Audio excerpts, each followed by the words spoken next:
আমরা স্বাস্থ্য মন্ত্রণালয়ে কি কি বৈপ্লবিক পরিবর্তন আনার জন্য পদক্ষেপ গ্রহণ করি ইনশাল্লাহ।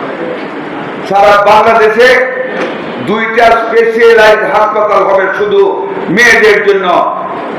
1500 বেড করে একটা হাসপাতাল হবে। 4টা জিনিস থাকবে, কিডনি অ্যানালাইসিস ডায়ালিসিস থাকবে, মেয়েদের ব্রেস্ট অ্যান্ড ইউটেরাস ক্যান্সারের ইউনিট থাকবে, পঙ্গুত্বের ইউনিট থাকবে, ডেলিভারি থাকবে, জেনারেল হসপিটাল থাকবে এবং 20টা হাসপাতাল হবে সারা বাংলাদেশে। 1000 বেড, 18টা, 2টা থাকবে মেয়েদের জন্য স্পেশাল। 5টা করে অ্যাম্বুলেন্স দেওয়া হবে, অত্যাধুনিক ambulance.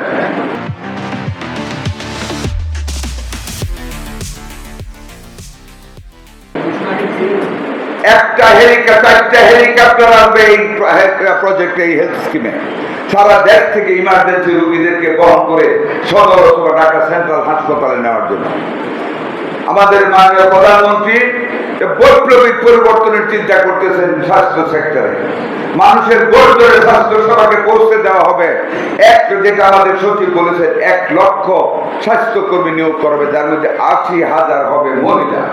মিডওয়াইফার, care giver, health assistant, যেই নামই দেই না কেন আমরা, ঘরে ঘরে কাজ করবে, ঘরে ঘরে স্ক্রিনিং হবে, মেশিন নিয়ে যাবে, ছেলেদের মেয়েদের স্বাস্থ্য পরীক্ষা করবে, ব্লাড প্রেশার দেখবে, ডায়াবেটিস দেখবে, আর আলট্রাসাউন্ড করবে।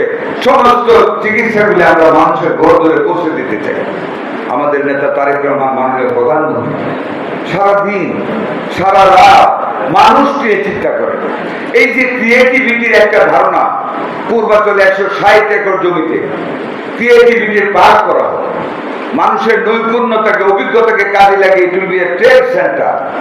এখানে শীতল পাটি হবে, নকশি কাঁথা হবে, টেরাকোটার কাজ হবে, যে যেটা কুটির শিল্প পারে হবে, তালপাতার বিছুন বলে বা পাখা বলেন, বা দুব্বা ভাষা বলেন, যেগুলি বিদেশে রপ্তানি করে। একটা হাত তৈরি হবে মানুষের কার্যক্ষমতা।